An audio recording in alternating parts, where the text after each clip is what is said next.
but he's well into recovery. But under doctor's orders, he could not be here today. He asked me to be very specific and tell you what he's suffering from, so as to allay any possible concerns, as any rumors of his demise are greatly exaggerated. So it's going to be my pleasure to be the master of ceremonies for this function. Let me apologize again for the slightly late start. We hope to make it up by the brevity, but not by the lack of comprehensiveness of the speeches to be made. At this point in time, I'm going to ask you to stand, face the flag for the playing of the national anthem.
So, having started us off properly by having a prayer, because I think you all know the national anthem is actually a prayer. We'll have grace later for the meal we're going to consume. But to further assuage your disappointment at not having a much more handsome gentleman be your master of ceremonies, and of course I'm talking about Dougie, we're going to have another handsome gentleman instead. Please welcome the president of the PSOJ to welcome you properly, Mr. Howard Mitchell.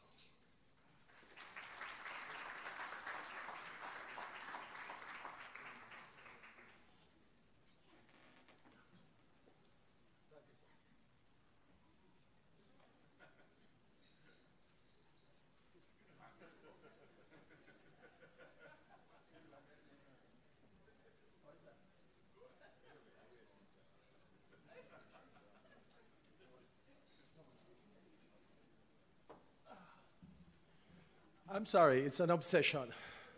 I walk into people's office and adjust their paintings, and my wife not here to stop me.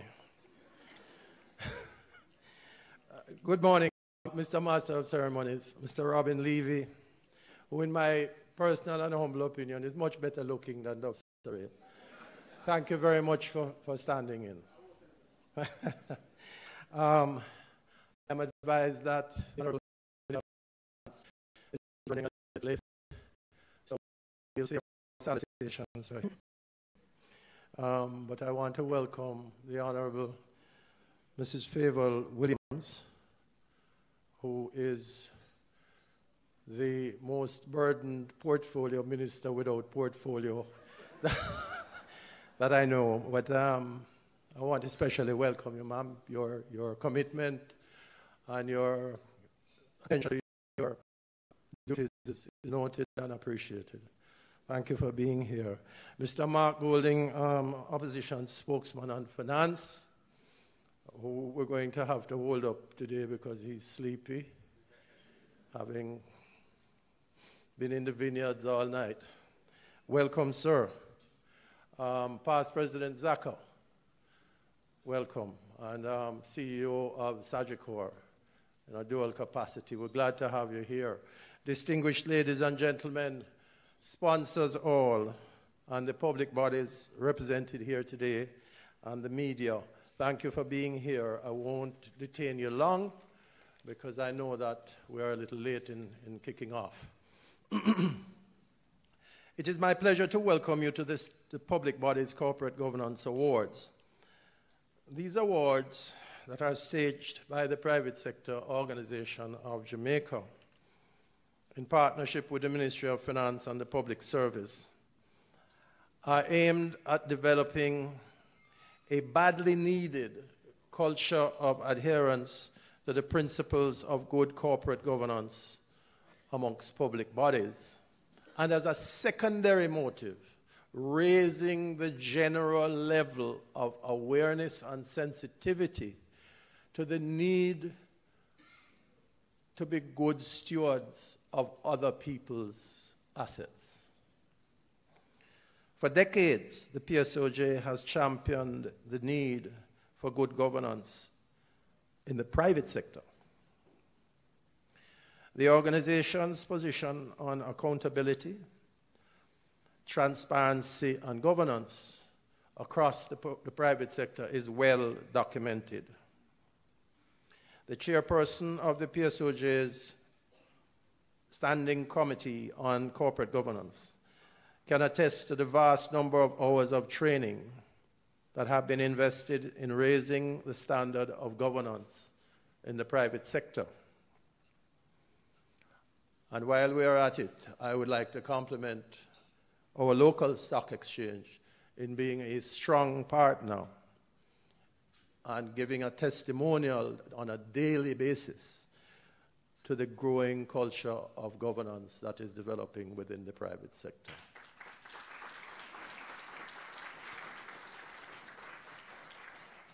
From a private sector perspective, we acknowledge the efforts of the state in developing a culture of accountability and transparency. The government has put in place the Public Bodies Management and Accountability Act of 2001, as well as the Financial Administration and Audit Act. The Cabinet in 2017, I believe January, adopted the Corporate Governance Framework for Public Bodies. And I will state publicly, and the timing is probably good because the main actor has just entered. Welcome, Minister Clark. I will state publicly that we have recorded and noted the minister's efforts in advancing the cause of corporate governance in Jamaica. And I thank you for that, sir. I know that is not an easy road, but we must, if we are going to advance the development process, increase our maturity in corporate governance. And judging by the recent revelations of activities at certain statutory boards, the culture of good governance and accountability is not yet deeply entrenched, and there needs to be much more work done. Throughout Jamaica's history, there have been many incidents of misappropriation of public funds that have been referred to as scandals. It's a pity that with the coming ban on scandals in January, we can't just ban all of these and not have them anymore. But we have to be serious about achieving Vision 2030. We have to acknowledge the importance of public bodies being transparent and held to account by stakeholders. They have a fiduciary duty to the citizens of this country. Good governance and accountability are critical steps to be taken in reducing the deficit of trust that cripples many of the initiatives taken by the state in attempting, in goodwill, to develop Jamaica and achieving prosperity for all. So it is in this context, Minister, in the context of reducing the deficit, the trust deficit, that I want to urge you and your administration to pass the corporate governance framework into legislation and to review and possibly increase the sanctions for the breach of those rules. As well, I want to encourage you publicly to implement the protocols for the nomination, selection, and approval of board directors, which were announced by you in May of this year. And I know that there's a process, but we want to record that we stand in support of your efforts, and we will do whatever is necessary to assist you to get those protocols in place, monitored, supervised, and implemented. We have seen recent signs that this administration is serious about accountability, integrity, and transparency in its dealings. We would like to encourage further steps to be taken in that regard, publicly. It is an important step towards reducing the culture of corruption that is crippling our forward progress and robbing us of GDP returns. Governance and public sector reform are significant agenda items that we must not delay in executing. The Auditor General's report on Petrojam is a damning account of how it can all go horribly wrong when the principles of good governance are not put into practice. Unconscionable use of public funds cannot be tolerated. As I had done when the matter was initially exposed, I once again call for a thoroughgoing and comprehensive deep audit investigation, and for those responsible to be brought to book and separated from ever again having fiduciary responsibility for the assets of our country.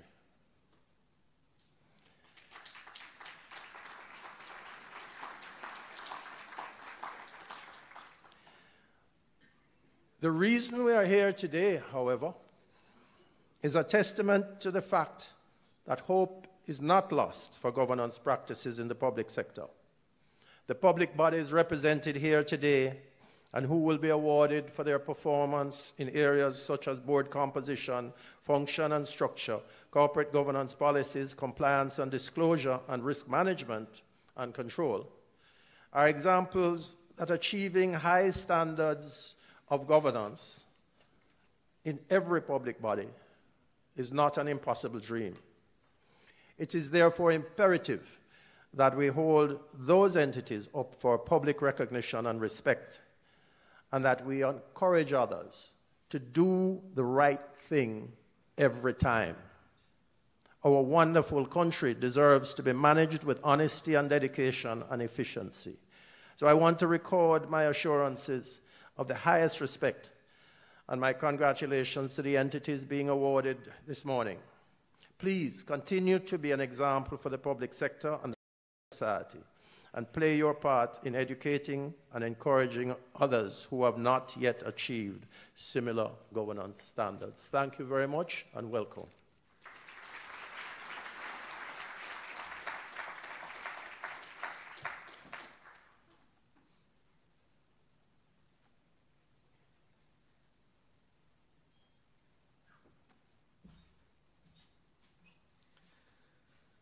Thank you, Mr. President. Let me just take this opportunity to acknowledge some other persons who are in the room at the risk of missing anyone, although I mean this is effectively a star-studded event. Please, Lord, let nothing happen to this building because Jamaica will be in trouble. Also, Ambassador Douglas Sanders, Cabinet Secretary, Arnold, Brown, Political Ombudsman, Mr. Dunstan Bryan, Permanent Secretary in the Ministry of Health, Ms. Carleen O'Connor, Acting Deputy Financial Secretary in the Ministry of Finance and the Public Service. I want to especially acknowledge my former boss, mentor and role model, Mrs. Marlene Street Forrest, Managing Director of the Jamaica Stock Exchange, Mr. Perrin Gill, Senior Vice President at Scotiabank, Ms. Catherine Kennedy, Head of Business Intelligence at Grace Kennedy, Group, Mr. Brian Booth, Head of Retail Banking at NCB Group. Where's all lovely? Oh, there she is. Mrs. Makiba Bennett, easy, fairly new, Chief Executive Officer at the PSOJ. And of course, the person who has brought a lot of this together, Ms. Greta Bogues, Chairperson of the Public Bodies Corporate Governance Award Judging Panel. I want to also acknowledge other members of the Corporate Governance Judging Panel, any other representatives of the Ministry of Finance and participating public bodies, and representatives of our sponsors, the PSOJ, our special guests, media, distinguished ladies and gentlemen and all. Again, good morning. You've been properly welcomed. Since I have now acknowledged the persons here in the room, we'd ask that any subsequent speaker has no need to do so, and may simply say, even though it's not technically correct, that the protocols have been observed and persons have been recognized. Yes? At some point in time, we're going to leave here today and probably return to offices, right? Right. So, at this point in time, we're going to ask the opposition spokesperson on finance, someone I've known for a number of years and been always impressed by his brilliance. Please welcome Member of Parliament, Mr. Mark Golding.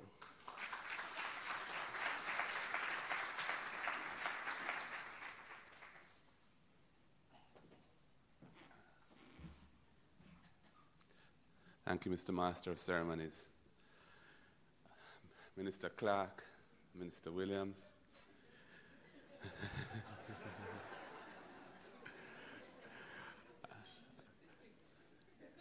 Mr. Mitchell, all others, Cabinet Secretary, and all other distinguished guests.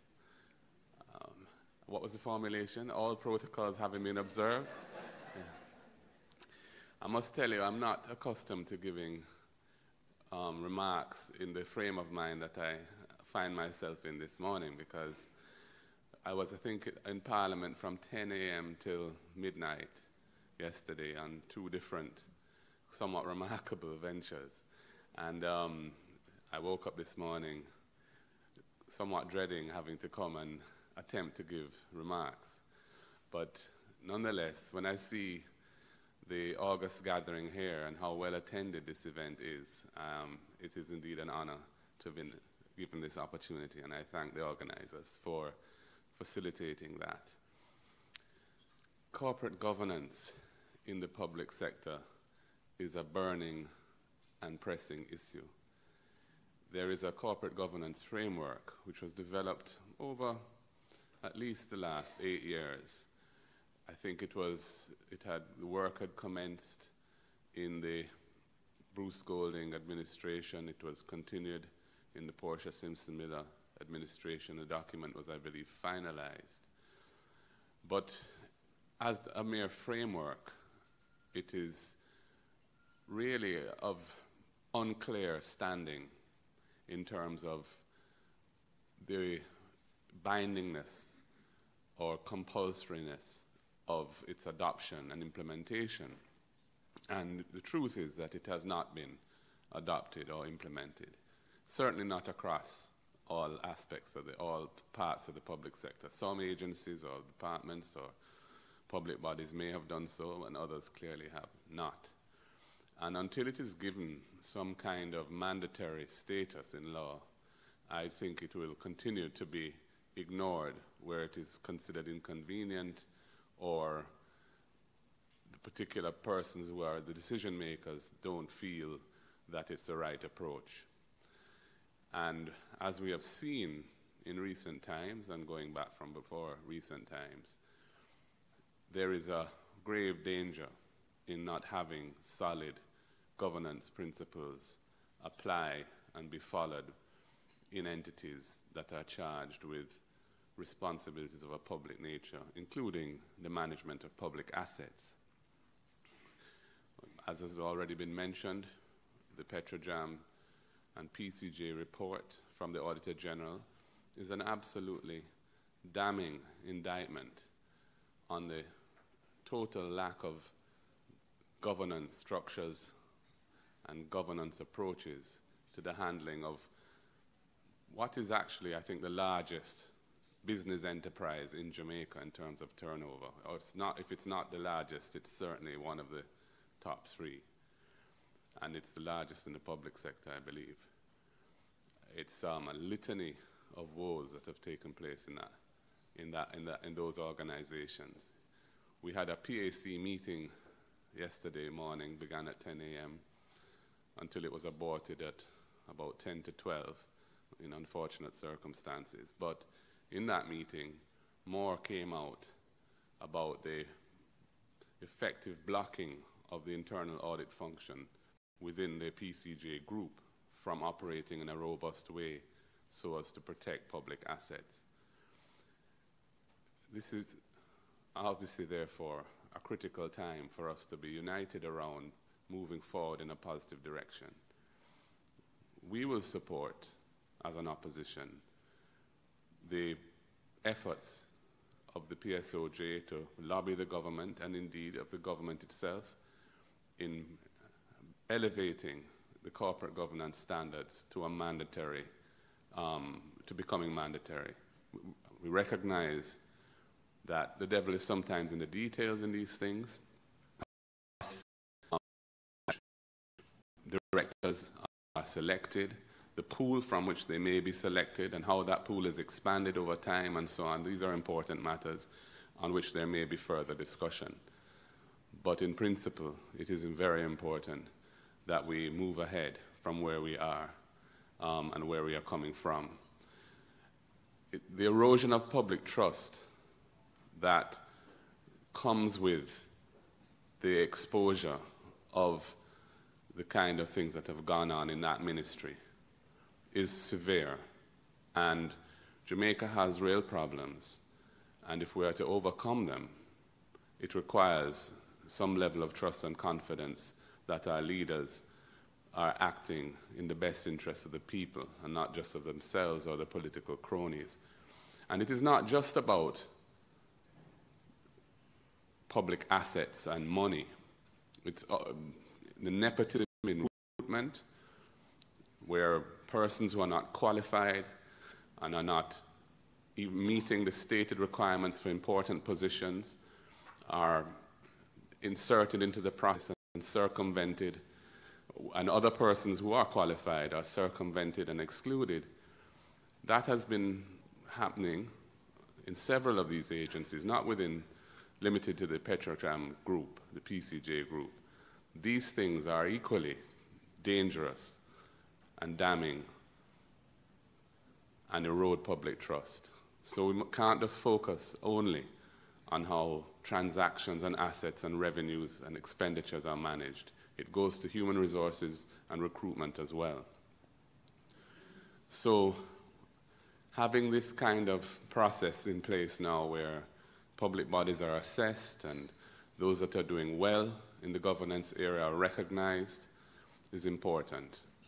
And I think it's good that the private sector, which had a head start in the corporate governance area, though they are not perfect either by any means, but they are joining in the process and putting a little money on the table to support the process moving forward.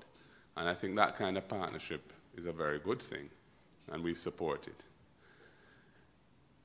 I won't be able to stay with you for much longer because the Court of Appeal buildings, which we have been attempting to expand for almost, I think, 10 years, that work finally has reached the point where they're going to be opening the new Court of Appeal building, and the contract for the expansion was signed as, I think, one of my last acts as Minister of Justice in what seems eons ago.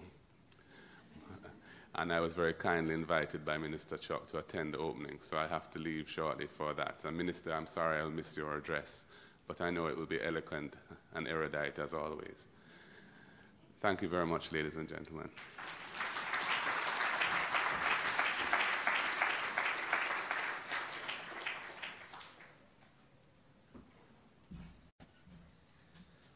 Thank you, Mark. I can definitely concur and support your remarks that we need to come together for the protection of the public purse. In fact, I've never seen a boxer win a fight with one hand tied behind his back. So, ladies and gentlemen, we are about to have breakfast. You should know that this is probably only at the largest of the sponsors who I now have the pleasure of recognizing. Platinum sponsors for this event: Scotiabank Group, Grace Kennedy Group, NCB Financial Group, Sagicor Group. You see a trend anywhere? And of course, gold sponsors: Proven, Jamaica Stock Exchange Group, and Business Access TV. That said, I hope the servers are ready. Let me speak again. I hope the servers are ready. Yes, they're ready. Let us have breakfast. But before we do so, I'm going to invite Ms. Carleen O'Connor, Deputy Secretary at the Ministry of Finance and the Public Service, to lead us in grace.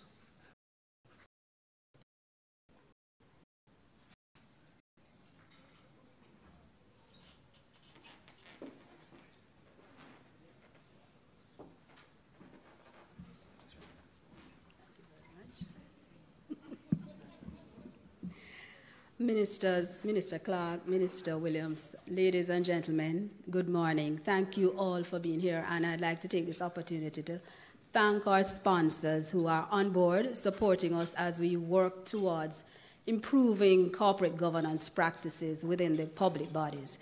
It has been a journey, and similar to the private sector organization, and in the private sector, we continue to work to improve corporate governance practices amongst public bodies.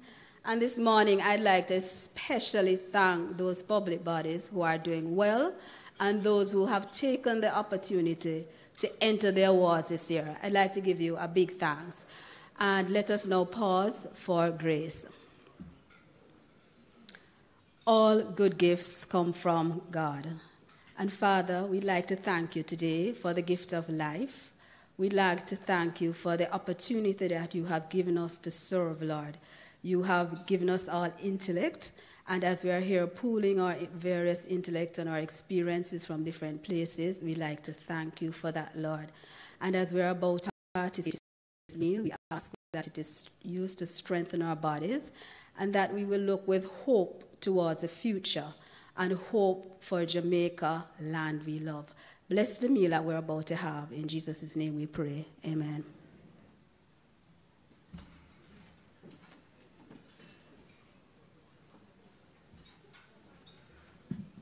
Let's enjoy breakfast.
Ladies and gentlemen, the music you've been enjoying, and the gentleman you see to my left is Mr. Kimoy Allen. Please give him a round of applause.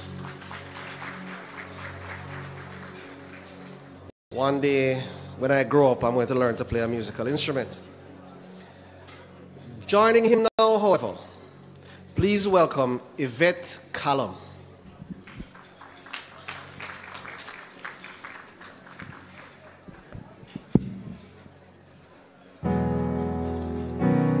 Good morning, everybody.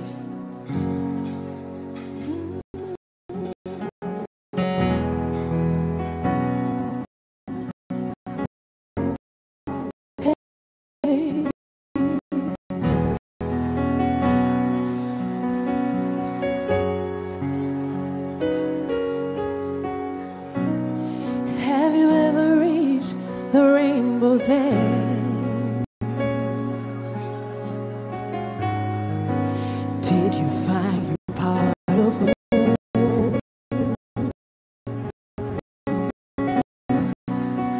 Ever catch a shooting star?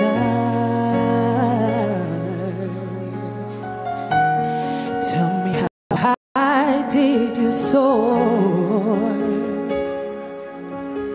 Ever felt like you were dreaming just to find that you're away, and the madness that surrounds you would lift you up and guide you on your way? I can see the stars across the sky.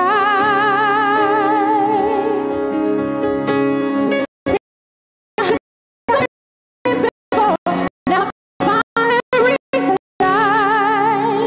you see I've waited all my life for this moment to arrive, and finally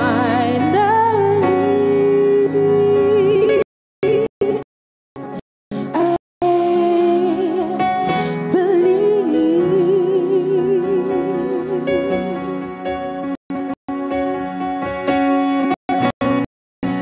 When you look out into the distance,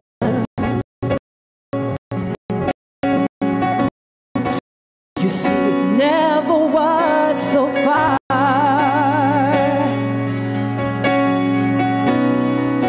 Heaven knows your existence.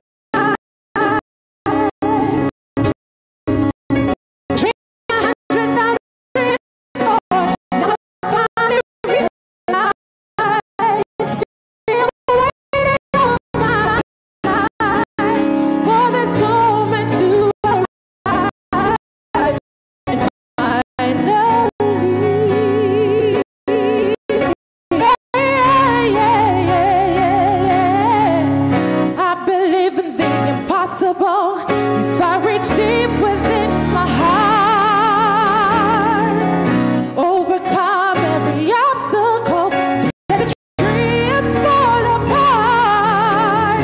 You see, I've tried to be my very best, shine my light for all to see. 'Cause anything is possible when you believe.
give us faith so